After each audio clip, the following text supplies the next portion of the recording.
All right, Studcast fans, welcome in once again. David Summers with the Tennessee stud, Ron Fuller, and 5 questions ready to go about episode number 2. Now, Ron, this is episode number 2 out of 200. So we're in the Wayback Machine, and we're going way back for this session. Are you ready for the first question? I certainly am, my man. Let's jump right in. Tony G. asked, if not for professional wrestling, what would the family business be? What would you guys be doing?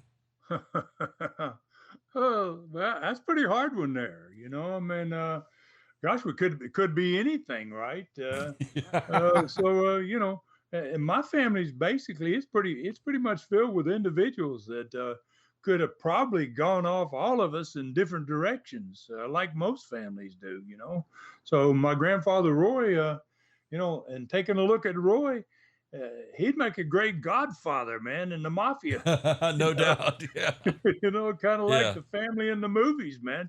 You know, and hell, with my height, I would have maybe ended up playing pro basketball. Roy's brother Herb, as an example, I think Herb would have made a hell of a politician. People just loved him, man, and they like to follow him around, you know, and I think he would have been great as that. Heck, I got one of our family members, one of the Fields brothers, Lee Fields, after he finished wrestling, he ended up owning his own stock car track. Oh, wow. So, yeah. Wow. You know, I mean,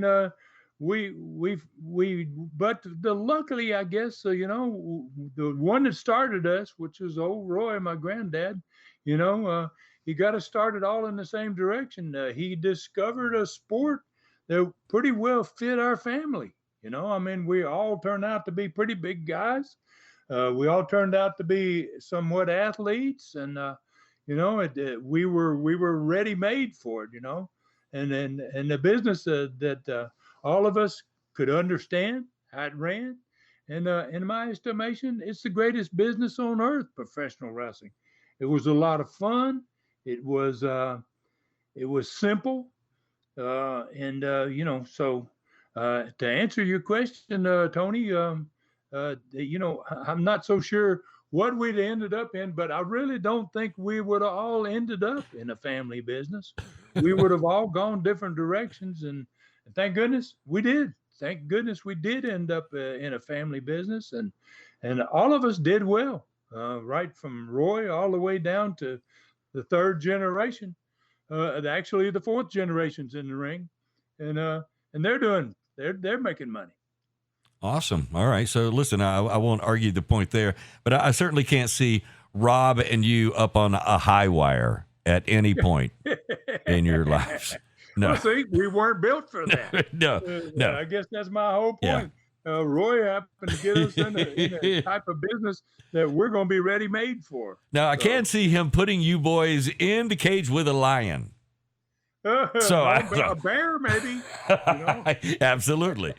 All right, number 2, Ron. Andrew C. asks, with all due respect to your grandfather, would you consider the original Dutch Mantell to be the de facto patriarch of the Welch wrestling family? In other words, if Dutch hadn't trained Roy, do you think your family would have been a wrestling dynasty? Well, my hat's off to these people asking the questions, man. That's a heck of a question, Andrew. Thank you very much for sending that in. You know, I'd have to admit that, you know, whoever trained my grandfather obviously was very important, you know, but that trainer doesn't really deserve the credit any more than the professor earns the credit for the student. That put, you know, it's going to be up to the student, and in our case, and in Roy's case, he was the student, but it was only going to be up to him to put in a lifetime of effort to make it a success out of it. So I think the trainer should have all the credit for whatever Roy knew and whatever Roy learned from him. But that's just the beginning of where Roy went with his life and all the things he was able to accomplish. My grandfather Roy was, you know, luckily trained by one of the toughest and most knowledgeable wrestlers in the sports history, Dutch Mantell. There's no doubt about that. One of the meanest as a matter of fact, too. And my grandfather's success wasn't solely from Dutch Mantell's training. He became much more than just a wrestler. That was just the start for him. I mean, he had to learn every aspect of professional wrestling to get to where he got to, and some from other people, but most from his own experience. He was lucky enough to get some people that could tell him what to do. But then, there was a lot of things he ended up having to do to build a wrestling companies that he had to build get that from his own experience.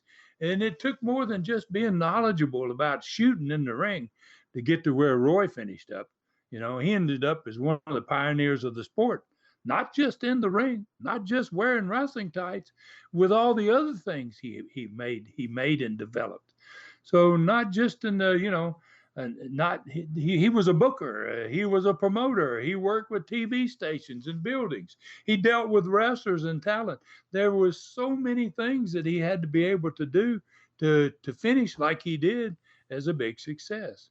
So back to kind of Dutch Mantell. I mean, obviously Dutch deserves all the credit for Roy's ability in the ring, but in my opinion, I don't think he deserves any more than that. No credit more than that.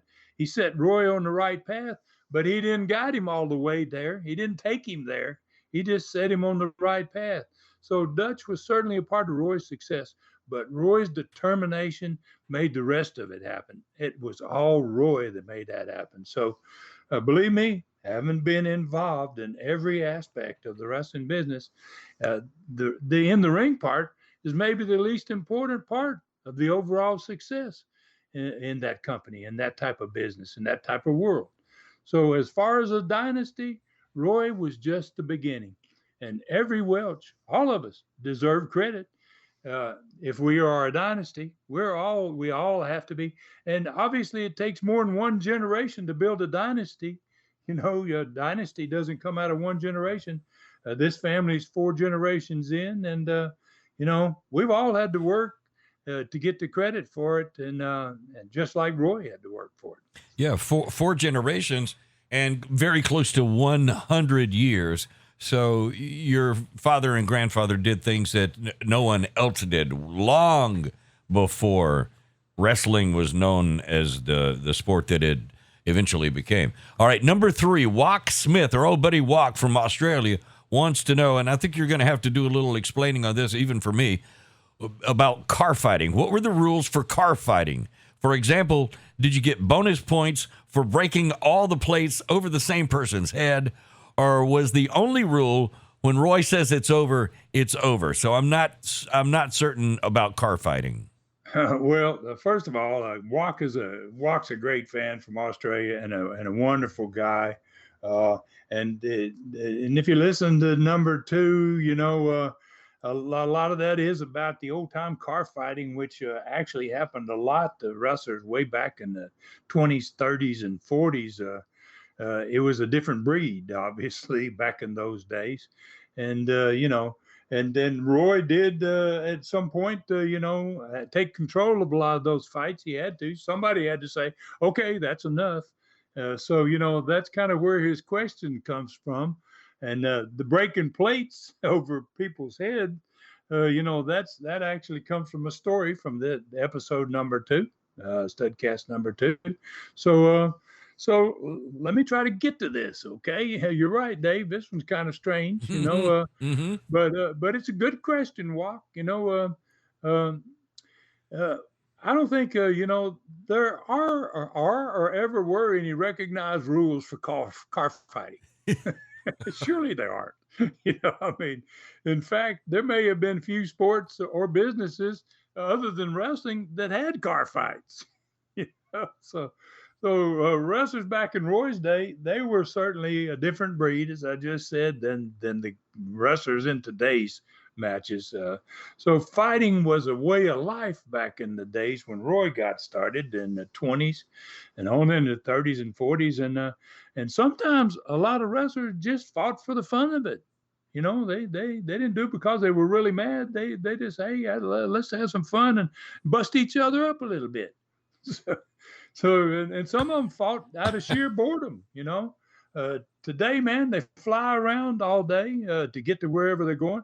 But back in this time frame, way back in the early 20s and 30s and 40s, you'd have as many as 4 to 6 guys in a car all crammed together for 8 hours one way just to get there, and another 8 hours to get back. Ron, are you talking about wrestlers beating the hell out of each other, riding down the road in a car? Yes. Oh my God. That's exactly what I'm talking about, Dave.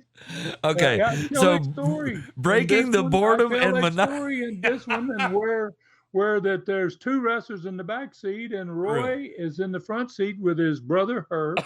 Roy's driving the car, and his brother's sitting over there beside him. And they're riding down the road, and Roy gets into some kind of little argument with the guy behind him, and the guy reaches up and just slaps Roy out of the clear blue side of the head. Oh, yeah. Slams his head into the car windshield. And then retribution follows. Yeah, retribution came immediately. Wow. Roy just walked over the car. He walked up the hood of the car over into the back seat, basically. Oh, my God. And on top of the guy, got him down in the floorboard. And it was back in the day when they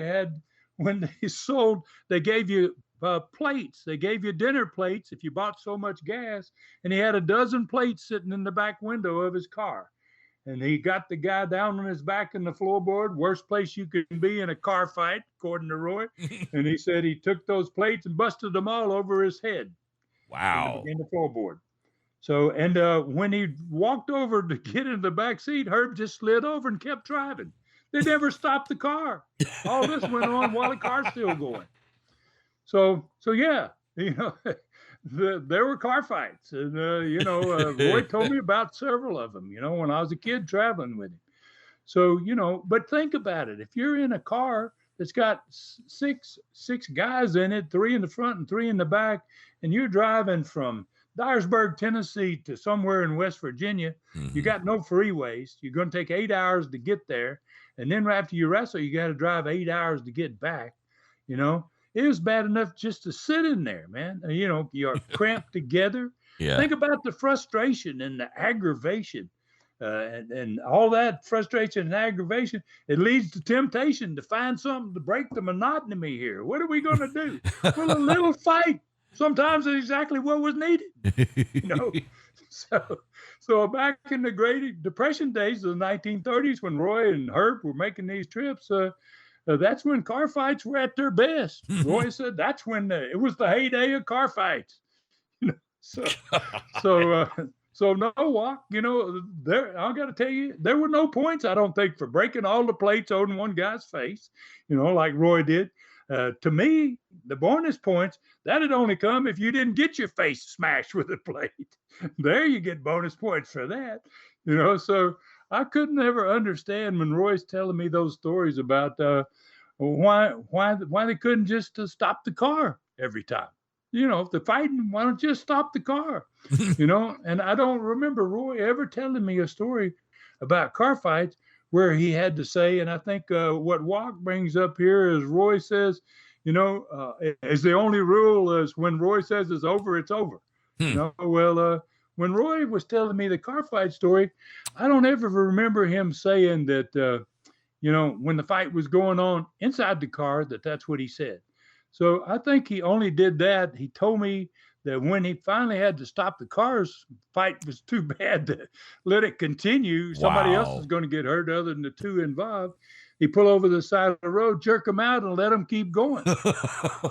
Okay, right? So they got it going. They ain't through yet. And he says, hey, you're going to tear up my car? Hell no. He jerked them out, and then they would keep going on the side of the road, right? And, and he was really good at watching the fight. And then when he saw enough, he could tell that they're both beginning to blow up and they really want to quit. He would scream, instead of "that's it," he wouldn't scream that. He would scream, "Time!" Time. Just like in the boxing match, it was the bell. Time was the bell. When he screamed "time," they dropped their hands, and that was the end of it. And they would get back into the car, bloody, bloody, teeth knocked out. They ain't got to the town yet, and they're already beat up. And so I'm just glad I didn't arrive a lot earlier when car fights were a regular thing for wrestling. I can tell you that it Well, was a different time and a different mindset. yeah, For nowadays it's called hazing, Ron. So, yeah. Yeah, they kind of did away with that. Yeah. Wow, that is crazy. Oh boy. Wow. See, that's proof right there. And listen, I've never missed an episode, but that's been quite a while back. Episode number 2. So that's proof. And I never missed it. So I've heard that, but now that's proof right there. You got to go back and check them out at tnstud.com. They're all right there, and you'll find them right here on YouTube as well, of course. All right, number 4. Lily Smith asked, when Roy went into town and threatened the local wrestlers and promoters, did anybody show up with their own guys or even a gun? Okay, well, before I get into this one, I noticed that Walk asked that last question. Walk's last name is Smith, and I know Walk well enough to know that Walk, you got a dog named Lily. And I really can't believe, Walk, that you're going to stoop to sending in a second question to get on here twice and use your dog's name, right? So before I get to this one, I got to warn my Aussie friend that asked the last question that I know just exactly who this is, who Lily Smith is. It's your dog, Walk, and unless Lily can talk, you can only ask one question a show from now on, Walk. Well, I think if she can talk, can I say that, Dave? If Lily can talk, Walk, I'm coming to Australia and we're going to take her on the road, man. And no limit to the questions for Lily. Yes. Right. Okay. Yeah. Well, actually, this is Lily's last question. All right, here it is. So, no more. So here we go. We're going to talk about when Roy went into town and he threatened the local wrestlers and promoters. Did anybody show up to stop him, basically? So right. Roy did have a bit of a strong arm technique when it came to building his territory.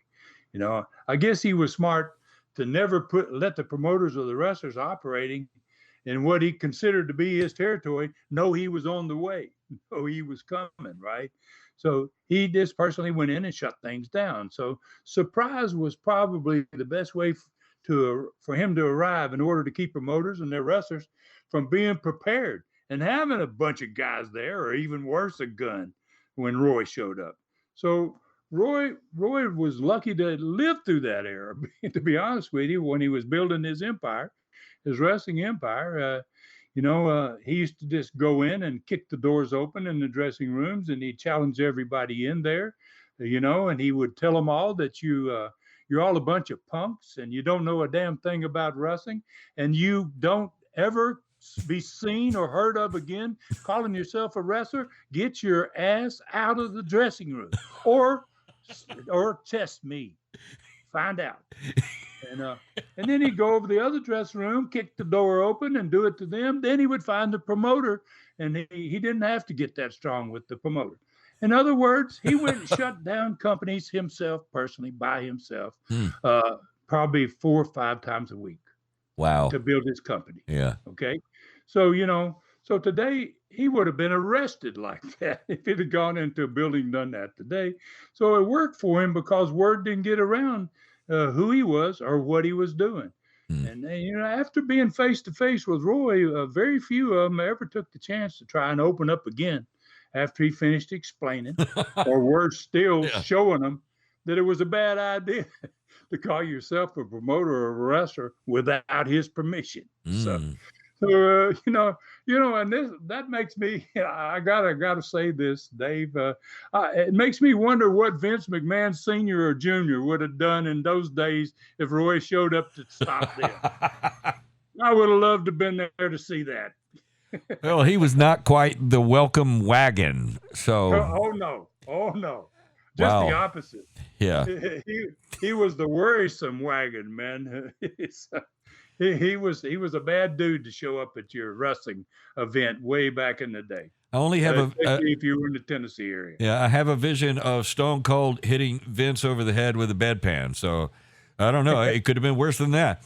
All right, number 5. Eric asked, Roy was super tough. His wife must have been quite a lady. Do you have any stories about her? Oh boy, yes I do. I've got a couple of them, man, that come to mind pretty soon, pretty quick. Like she was tough. She was as tough as Roy. I mean, uh, gosh mighty, she tore my butt up sometimes. Wow, I maybe would have rather had Roy on me. Roy never smartened his wife up about what the business was all about. He never told her anything. He kayfabed her about all of it. And that leads me to a couple of stories I want to tell about her. And one of them is about that subject. She went to matches with him. It grew to be very rarely after a while because every time she went, she was the most dangerous spectator in the arena. Whoa. So he allowed her to go with him quite a bit in the early days. She hurt more wrestlers than any fan, especially the guys that were working against Roy. And he never told any of the boys who she was. And he never brought her to the building at a time frame in which they could see her. He'd come real early if she was with him, and he wouldn't leave till all the wrestlers were gone. And she was especially proficient at jabbing his opponents when she could get close enough to the ring to do so with those long hat pins that women wore in their hats in the 1930s and 40s. Ow. I mean, she liked to bury those hat pins in guys' thighs and in his wrestling opponent's thighs. Good.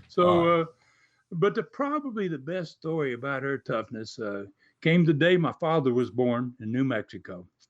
And she was due at any time back in this, right before Dad was born, to give birth. But she was, you know what she was doing, Dave? This is how tough she was. She was plowing fields with a mule the day of my father's birth in 1927. Wow. And this is a woman plowing fields. That's a man's job, if there ever was one. And I've done that as a kid, plow with a mule. Oh my gosh, it's so hard. And so the day my dad of his birth, she went to the field as usual. She started having contractions early in the morning, but she didn't even quit plowing until noon. About noon, she took the mule off the rigging. She loosed him up, and he followed her to the house. And she had 2 ladies there that assisted her in giving birth to my dad. And this may be hard to believe, but she was back plowing the field before dark. Now, if that doesn't say everything about how tough she was, then nothing can. Well, if we had more women like that in society, we could get more Never mind. You're going to get yourself in trouble, Dave. Oh my God. Deep trouble. I hope your wife don't hear that, man. Yeah. I hope she's not listening at this point. All right, that's interesting. There you go. Another 5 questions here on YouTube, and all about episode number 2, which was quite a while ago. And stay tuned right here on YouTube for more episodes and 5 more questions.